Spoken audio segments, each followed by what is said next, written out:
Hello, my name is Erick Morales, and today we're with TE with Tau Beta Pi, and I'll be covering the shear force and bending moment diagram for a beam. So let's say you have a simply supported beam like this one, and you have some couple moments that is really low, and you throw some concentrated forces, and you want to know what will be the shear force or the bending moment at each location. If you wanted to do the cross-sectional method where you just cut it and do equilibrium on each side, it will be pretty complicated to know at each point. But using these diagrams, you can see basically through a graph, you can see where is the maximum or minimum or how is the distribution around the beam. So in order to draw these diagrams, you're basically going to need these 6 formulas right here. This is going to be for the shear force that we're going to define as V, and this is going to be for the bending moment we're going to define as M. And then always respect to X will be the position, so X will start from here over there. This will be your X location, starting from 0. So the slope of the diagram for the shear force is going to be equal to whatever distributed load you have in here. Like for example, here you will start with a high negative slope going towards 0. Then the area that diagram is going to take is going to be equal to the integral of that distributed force. So in that case, that will be the area of the triangle based on height divided by 2. And if you have any concentrated load, like these two, you just have like a jump in whatever direction you have. So here you have like a jump down on the diagram equaling to whatever magnitude this concentrated load have. For the bending moment, it's going to be equal, but instead of using distributed loads, you're going to be using what you got here. So you look at this at the shear force, and that's going to be equal to the slope of the bending moment. You look at the area behind this diagram, and that's going to be the jump in the bending moment, and then you're gonna have whatever couple moment you have. If they are negative due to a right hand rule, they're gonna jump up. So this might be confusing because you say like negative is into the board, but in here clockwise moments they jump up, they're positive in the diagram. In the opposite, they just jump down. So the procedure, the method in order to solve this problem, first you need to find your reactions using statics. So basically what you want to do is sum the moments about this, the second reaction, so you can get this one. Once you have the force here, you don't need to solve for this one. So you only need your first reaction and everything else.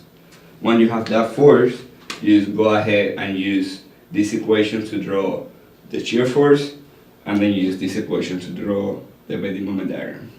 Now we'll do an example to show more in detail how this works. Here we have an example of what we were talking about. So we want to calculate the shear and bending moment diagram for this beam right here. Simply supported at positions A and B. You have a couple moment applied in the center of 450 newtons per meter and 2 concentrated loads of 3 kilonewtons. And here we have the positions, 300 millimeters, 200, 200, and 300. So like we said, the first step will be to calculate the reaction force at A, is the one we want, the first one, because X stands for here, this is X. For that we're going to sum the moments at B, and they're going to be equal to 0 from your statics, and that equals to 3 kilonewtons times 300 millimeters. This one is positive because of the right hand rule. The negative 450 newton per meter. The positive other 3 kilonewtons. Here we have 300, 200, and 200. That's going to be equal to 700 millimeters. And lastly, we have a negative reaction force at A going out. So that's going to be negative, the reaction force at A, and the distance from here to here will be 1 meter. That equals to 0. So in this equation, you will get that the reaction at A is going to be 2.55 kilonewton, going up in this direction. We don't need to calculate the reaction at B, we don't need that. So in order to start drawing, here we have the shear force and the moment diagrams already. This is going to be your 0. And we're going to start going from right to left, going here the first thing you encounter is this reaction force, which is going up. As you remember, when you have a concentrated force going up, you just jump up to whatever value you have. And it's going to jump up here to a value of 2.55. We're going to do the shear forces in kilonewtons. So you continue going, you don't encounter anything, so you just keep going, keep going, keep going, keep going, and once you hit here, you have a negative concentrated force of 3 kilonewtons. So you go 255 minus 3 is going to be negative 0.45. So it's going to be here, this negative 0.45. Keep going, you get to a couple moment, but the couple moment, remember, doesn't affect the shear force. This is just forces.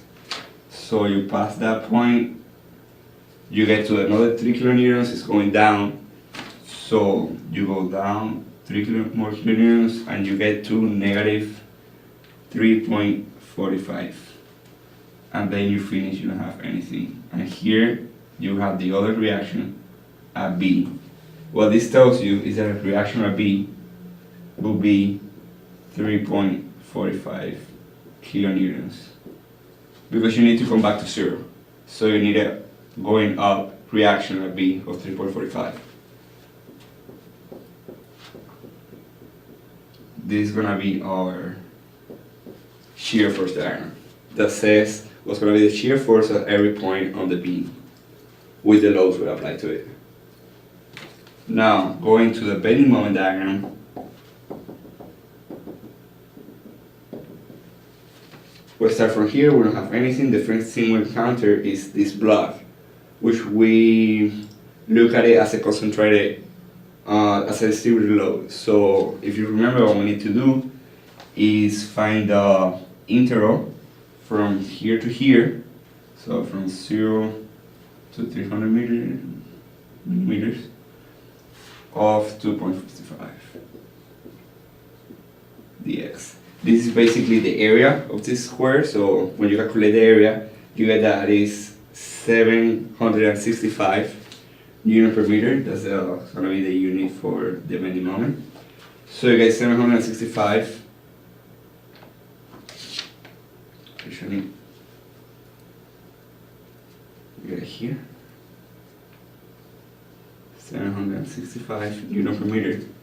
And the slope is going to be equal to this value. So you have a slope of 2.55 here. It's just a positive load constant going up. You got there.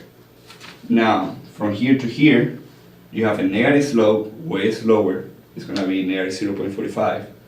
And the area, the different area, is going to be this interval minus the interval from 300 millimeters to 500 millimeters of negative 0.45. So what that tells you is you subtract this area to this area, you subtract this area to get where we're going to end up going to. So it's basically this area minus this area. And when you do that, you get 675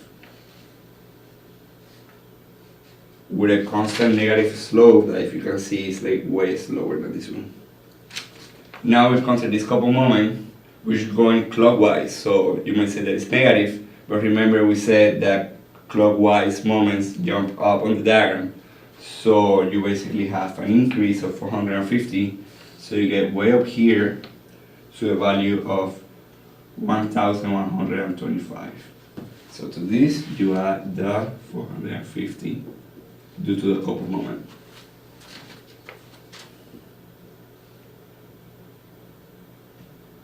So we're right here in the middle of the beam.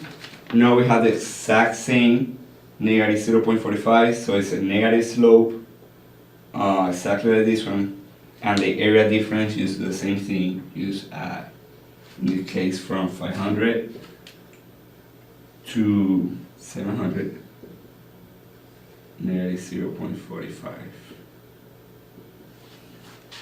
When you do that calculation, it's basically to 1125 subtract this area, and we get 1,035.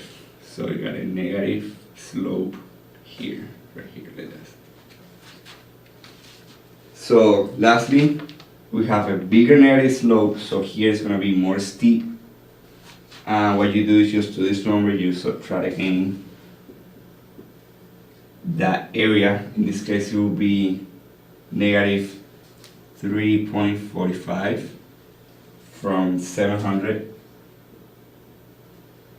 to 1,000 millimeters or 1 meter. So you subtract from 1,035, you subtract that area, and what we get is that is 0. So you have like a steeper negative slope that is converging at 0. So what it's telling you is like the moment right here is 0 and at the end is 0. That's what we knew, and that's what we need to be. So the fact that you start at 0 and you finish at 0 on the diagram after doing all the math and all the calculation means that we actually did it right. So this is gonna be your bending moment diagram right here. And from here you can get a lot of like different data that you might want. You know that the maximum shear force will be 3.45 and it happens here in this section. You know that the maximum bending moment is 1,125 and it happens at this location. And something else that you might want to know is the fact that when it's a positive bending moment, it means that the beam is going to bend this way. Right here. The beam is being bent like this. So this is compression and this is tension. So even though you have like a positive moment here, when you do the formula to calculate the stress there, you have a negative sign that is going to make it negative, so it means that it's compression up here. So here the beam is under compression on top and tension on the bottom everywhere. If you notice a sign change, it means that the beam went from being like this to being like this. That's basically it. Thank you for watching the video with TE. My name is Erick Morales and have a good day.